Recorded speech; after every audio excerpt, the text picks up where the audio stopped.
Дополнительная тема в этом году нашего художественного уже 20-го конкурса «На своей земле» – это «Мое окно». И мы решили для вас сделать такой небольшой экскурс в историю искусств и показать, как эту тему раскрывали художники разных эпох. Ну, а еще показать, какие сюжетные возможности эта тема предоставляет художникам. Но начать я хочу не с изобразительного искусства, а с архитектуры и вообще-то с личности вот этого архитектора эпохи Возрождения, гуманиста, писателя, мыслителя, философа, который в середине XV века написал знаменитый трактат «10 книг о зодчестве». И вот я вам хочу прочитать главу 12 из первой книги, которая называется «Об отверстиях зданий», то есть об окнах, дверях и прочем.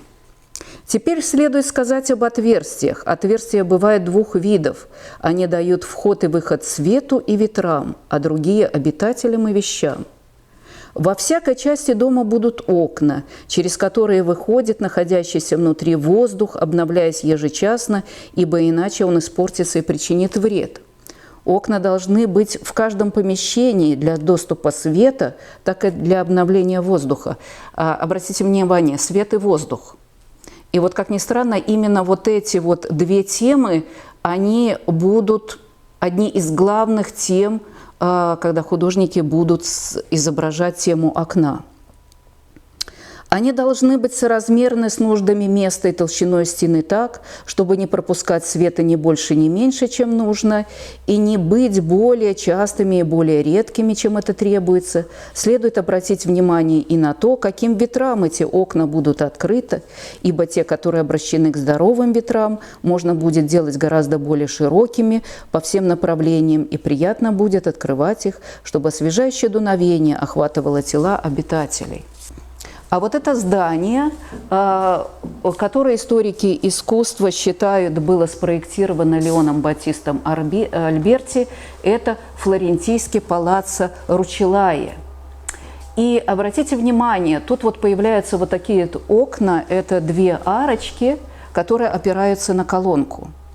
Это так называемые флорентийские окна, которые стали основным таким мотивом, основным окном в эпоху Возрождения, потому что именно итальянские стеклодувы раньше других в Европе научились выдувать большие стекла, окна стали больше, они стали излучать свет, и окно стало играть значительную роль и в архитектуре, и в живописи.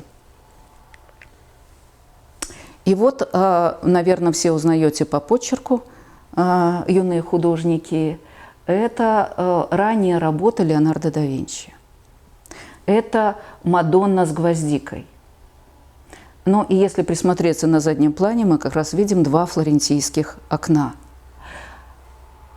Но если присмотреться внимательно, а что же за окнами?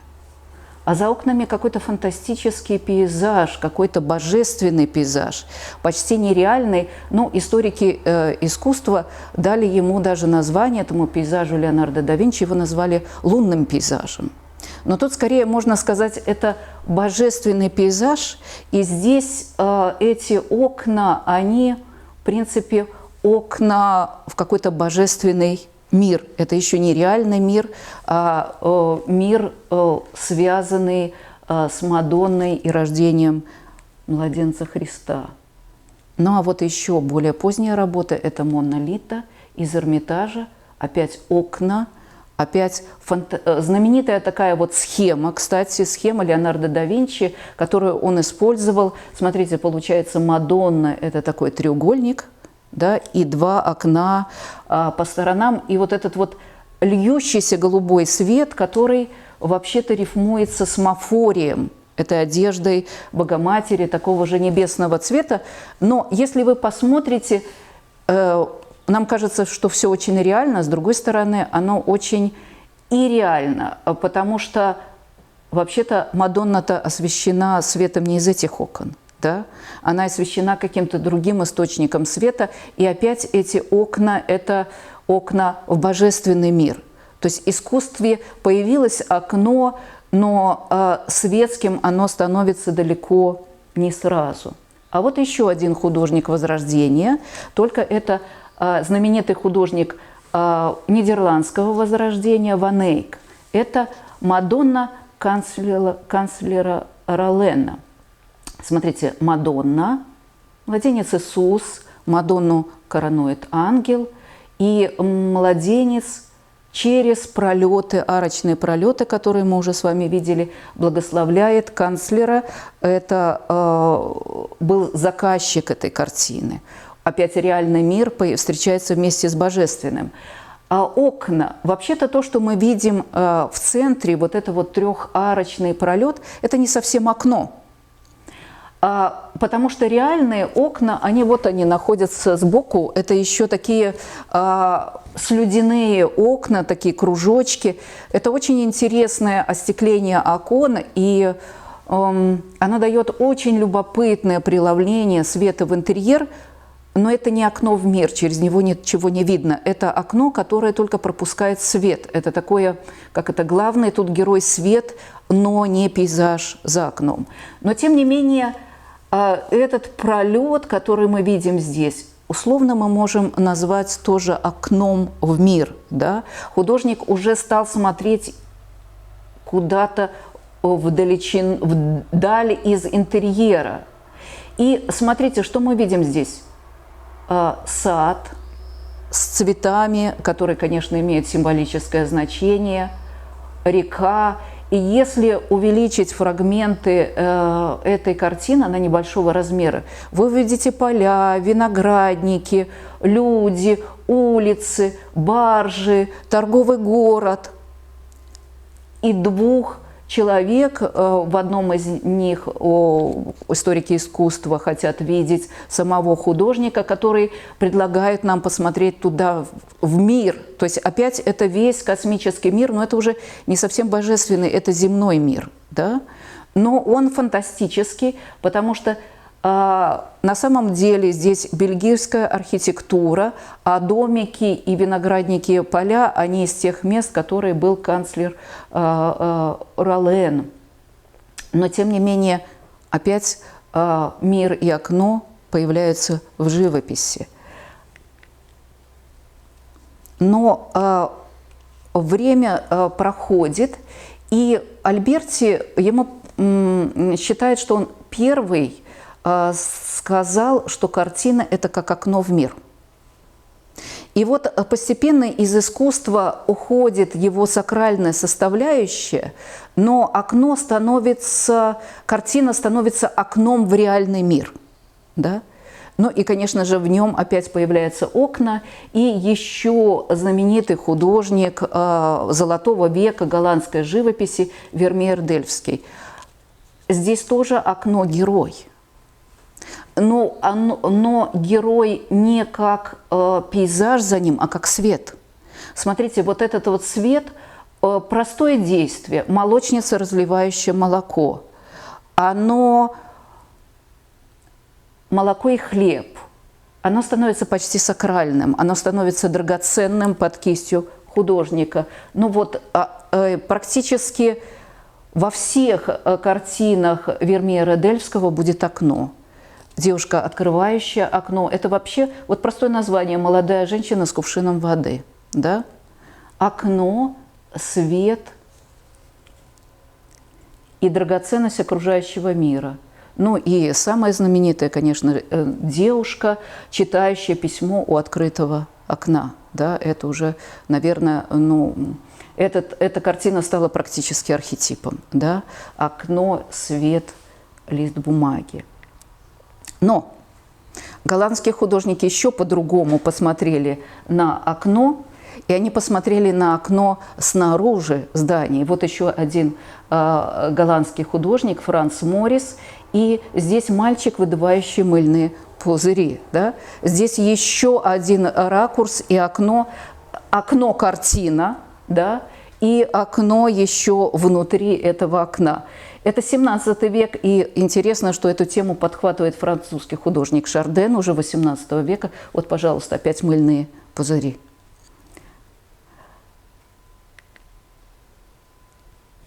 Старуха, поливающая цветы. А это уже 19 век, Тропинин «Женщина в окне». Ну, я думаю, тут не стоит даже рассказывать, то есть сюжет этой картины очевиден, да, но опять окно, которое мир внутри и снаружи.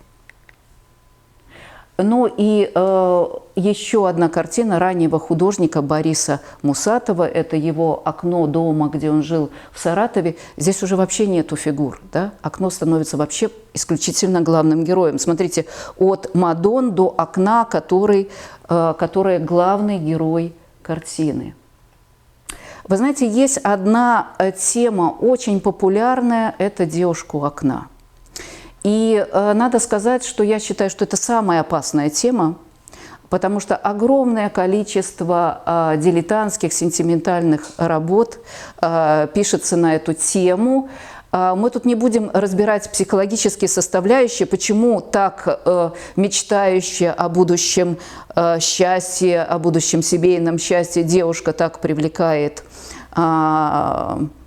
всех ценителей или даже простых ценителей живописи, но я надеюсь, что мы, как художники, у нас конкурс юных художников, да, которые все-таки знакомы с искусством, мы сможем проскочить вот эти вот опасные места этой темы, и я хочу вам показать, где это решено очень красиво. И, конечно, наверное, самая вершина решения этой темы девушки у окна, женщина у окна. Это жена художника, немецкого художника Каспара Давида Фридриха. Это начало XIX века. Она у него в мастерской. Смотрите, мы практически не видим пейзажа, да? Там можно догадаться, возможно, мачта какого-то судна, тополя, чуть-чуть, если ближе присмотреться, вода. Но вот этот вот красивый ритм от окна, вертикалей, горизонталей, и вот эта вот спина, совершенно простая спина без повернутой головы, оно передает состояние, ну, такого романтического созерцания, потому что Каспар Фридрих – это уже романтический художник. А можно и вот так. Это Татьяна Явлонская, «Вечер», «Старая Флоренция». И посмотрите, еще, кроме, конечно, красивого такого вечернего цвета старой Флоренции, смотрите, отражения в стеклах окна, они позволяют, как в трильяжном зеркале, еще шире увидеть пейзаж с разных ракурсов. А вот еще одна тема созерцания, но это, конечно, очень оригинальный американский художник Эндрю Уай, это «Морская звезда». Смотрите, мы смотрим на окно и видим девушку, которая за окном смотрит вдаль моря. И очень красивое название «Морская звезда». Да? Вообще-то мы не один раз обращаем в нашем конкурсе внимание на то, что название картины, оно работает вместе с изображением и может хорошее название добавить еще дополнительные оттенки смысла и поэтичности. Ну и тот же самый художник Уайет, давайте вспомним Альберти, да? «Окна для воздуха и света». И вот здесь вот герой, вообще-то герой, оно не называется окно, называется «Ветер с моря». Смотрите, через эпохи с середины 15 века до начала 20 века тема ветра и воздуха, она звучит и связана с темой окна. Ну, а теперь про свет. Ну и, конечно, нельзя не вспомнить Станислава Жуковского, который сделал свет через окна в интерьере практически материальными. Вот эта вот картина находится в нашем Белорусском художественном музее, и благодаря пастозной живописи, масляной живописи, то есть это большой слой краски, такой светящийся, который художник использует в окне, свет становится практически материальным. Ни одна репродукция вот до конца не передает насыщенность света, которую здесь удается Жуковскому. Ну и еще надо сказать, что Жуковский – певец старых усадьб.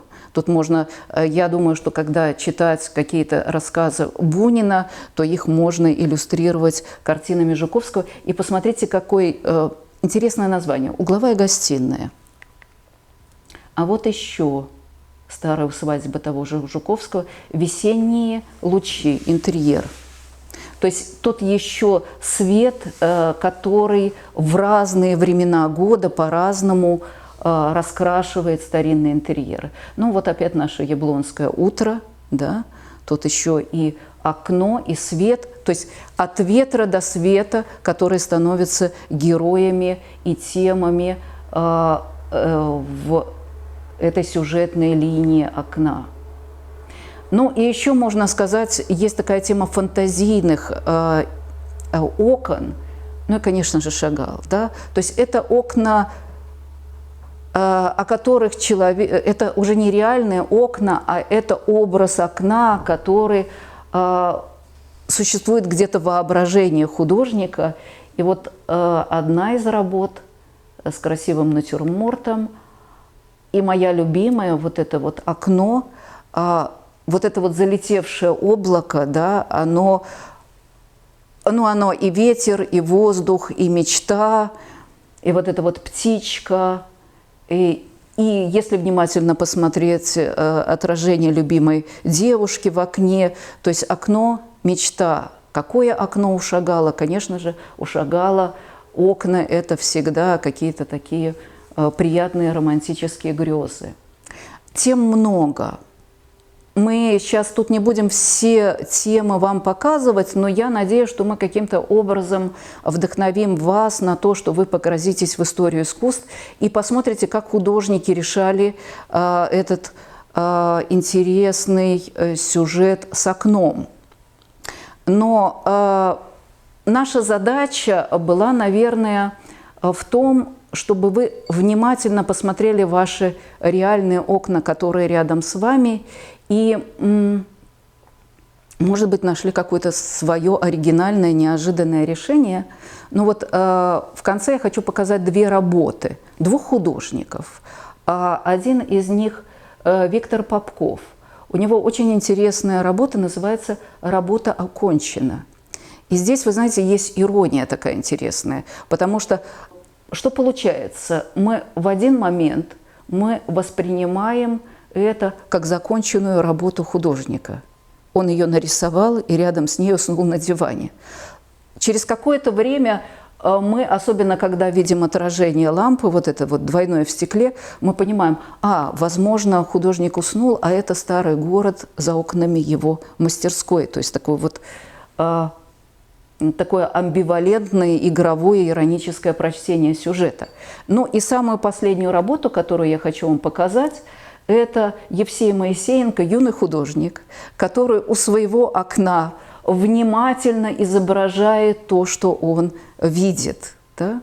Ну и я думаю, что вот эту вот работу мы можем поставить как эпиграф к нашей теме «Мое окно», и будем надеяться, что вы также пытливо посмотрите на мир вокруг нас, на мир реальный и на мир истории искусств, потому что перекличка между художниками идет через века.